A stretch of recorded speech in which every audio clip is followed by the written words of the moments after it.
आज का विषय है दिल्ली सल्तनत। दिल्ली सल्तनत के प्रथम संस्थापक थे कुतुबुद्दीन ऐबक, जिन्होंने 1206 ईस्वी में दिल्ली सल्तनत की स्थापना की थी। इनका शासनकाल 1206 से 1210 ईस्वी तक रहा था। वह दिल्ली दास वंश के संस्थापक भी थे। उन्होंने सुल्तान की उपाधि धारण की थी। उसने खलीफा से मंसूर नहीं लिया था, इस कारण वह दिल्ली सल्तनत का वैधानिक सुल्तान नहीं था। उसने यलदौज की पुत्री से विवाह किया, अपनी बहन की शादी कुबाचा से करवा दी, अपनी बेटी की शादी इल्तुतमिश के साथ की। उसने दिल्ली में कोवत्तल उल इस्लाम मस्जिद का निर्माण किया। 2.5 दिन का झोपड़ा अजमेर में बनवाया। कुतुबुद्दीन का निर्माण शुरू करवाया, लेकिन इसको वो पूरा कराने में असमर्थ रहे। उससे पहले ही उनकी मृत्यु हो गई थी और इनके अधूरे कार्य को इनके दामाद इल्तुतमिश ने इसको पूरा किया था। कुतुब मीनार का निर्माण उन्होंने अब एक सूफी संत थे कुतुबुद्दीन बख्तियार काकी, उनकी याद में इसका निर्माण करवाया था। उसने लाख बख्श की लोकप्रिय उपाधि धारण की थी।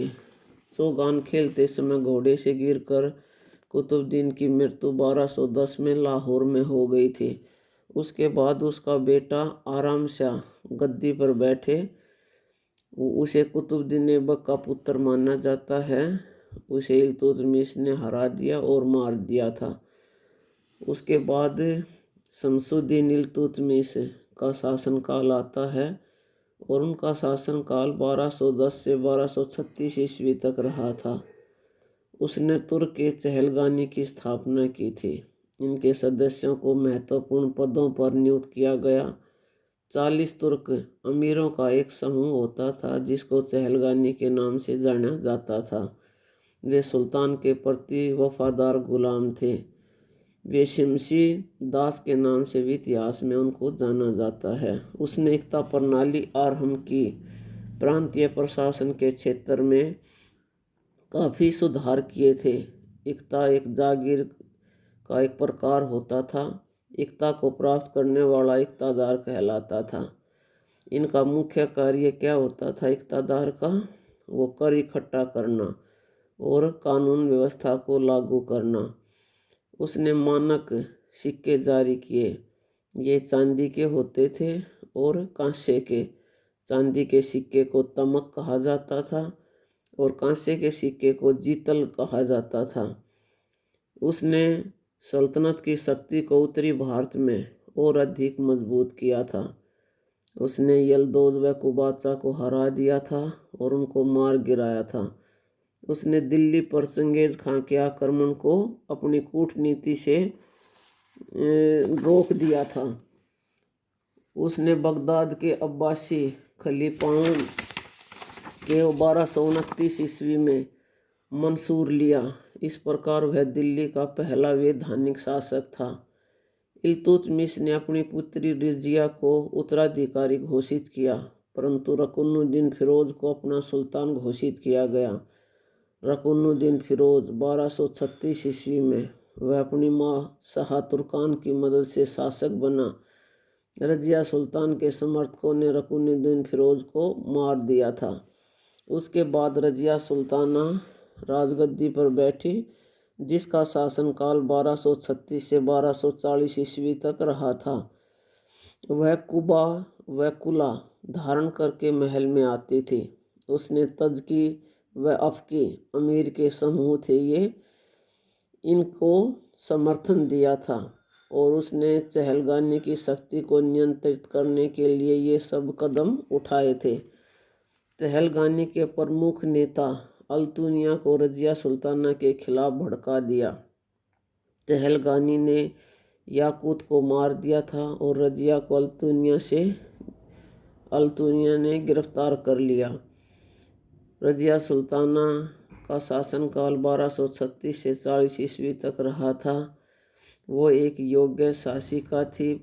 इतिहास में पहली मुस्लिम सुल्तान थी वो, और उसके शासनकाल का पतन इसलिए हो गया था कि वो एक महिला थी। इसलिए जो पुरुष थे, पुरुष प्रधान समाज था, उन्होंने उसकी शक्ति को समर्थन नहीं दिया था। वो एक महिला के अधीन शासन करना नागवार समझते थे, उनको ये चीज़ें पसंद नहीं थी। उसके बाद बहराम शाह ने शासन किया 1240 से 1242 ईस्वी तक। रजिया ने अल्तुनिया से विवाह कर लिया और फिर से दिल्ली पर नियंत्रण कर लिया, परंतु बहराम शाह ने उसे हरा दिया। कुछ डाकुओं के दल ने उसे कैथल में मार गिराया।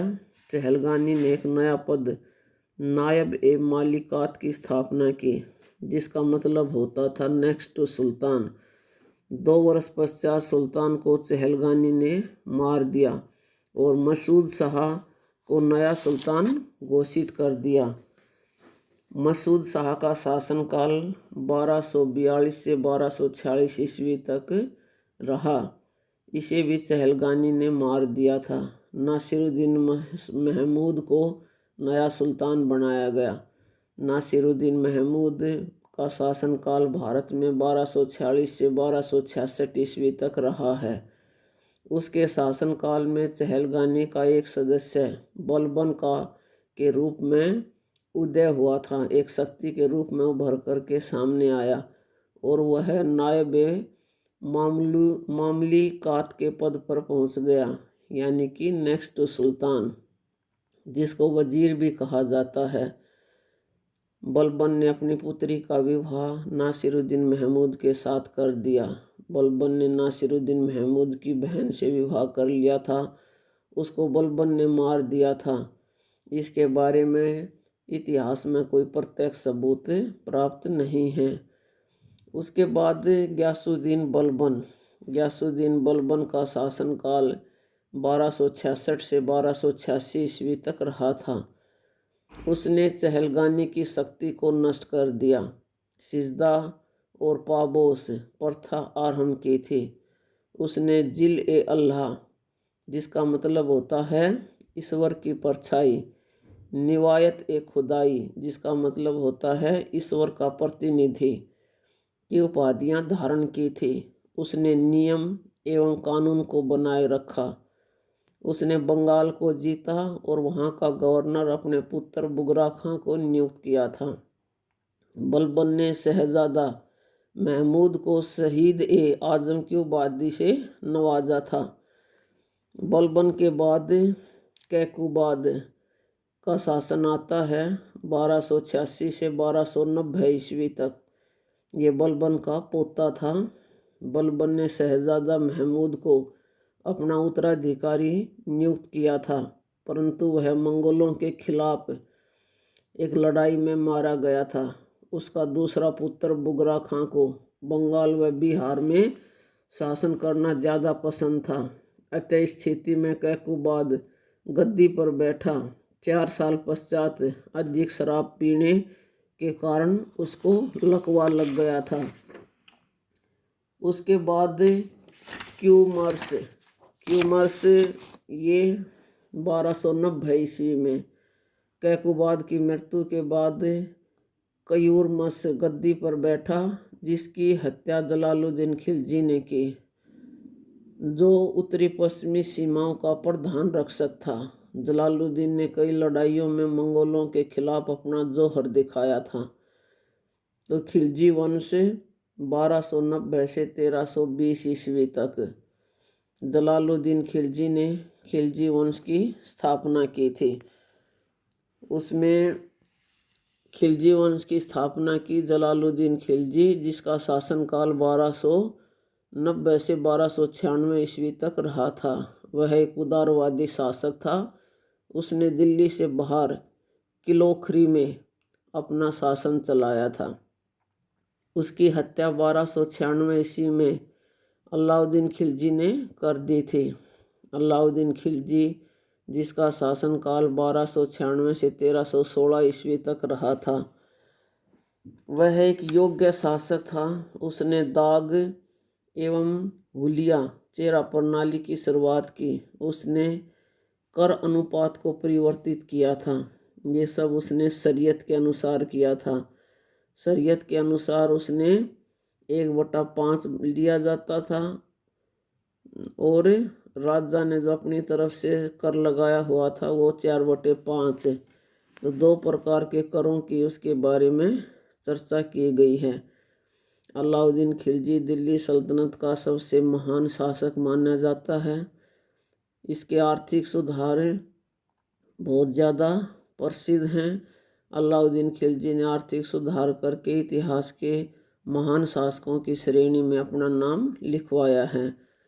अलाउद्दीन खिलजी की मृत्यु के पश्चात मुबारक खान गद्दी पर बैठा, जिसने 1316 ईस्वी से 1320 ईस्वी तक शासन किया था। ये इसका अंतिम शासक था जो बहुत ही अयोग्य था। वह अधिक शराब पीता था। कुछ समय के बाद जब सत्ता का हस्तांतरण सुल्तान ने खुसरो खां को कर दिया गया तो खुसरो खां ने मुबारक खां की हत्या कर दी थी। इसी के साथ खिलजी वंश का अंत हो गया था और उसके बाद एक नए वंश की इतिहास में स्थापना होती है जिसको हम तुगलक वंश के नाम से जानते हैं। तुगलक वंश का शासनकाल 1320 से 1414 ईस्वी तक रहा था। इसकी स्थापना गयासुद्दीन तुगलक ने की थी और इसमें उसकी मृत्यु 1325 में एक दुर्घटना में हो गई थी। उसके बाद उसका बेटा जूना खां उसका उत्तराधिकारी बना था। तो ये मोहम्मद बिन तुगलक 1325 से 1351 ईस्वी तक इसने अपने शासनकाल में कई महत्वपूर्ण कदम उठाए थे। राजधानी का हस्तांतरण करना, दिल्ली से दौलताबाद, सांकेतिक मुद्रा चलाना, खुरासान का अभियान करना, कराचल अभियान करना और दोआ वाले क्षेत्र में टैक्स बढ़ाना, ये इसके प्रमुख कार्य थे। अब इसी के साथ दिल्ली तुगलक वंश के बाद सैयद वंश आता है और लोधी वंश। आज का विषय हमारा यहीं पर समाप्त होता है, बाकी आगे कंटिन्यू करेंगे। Thank you.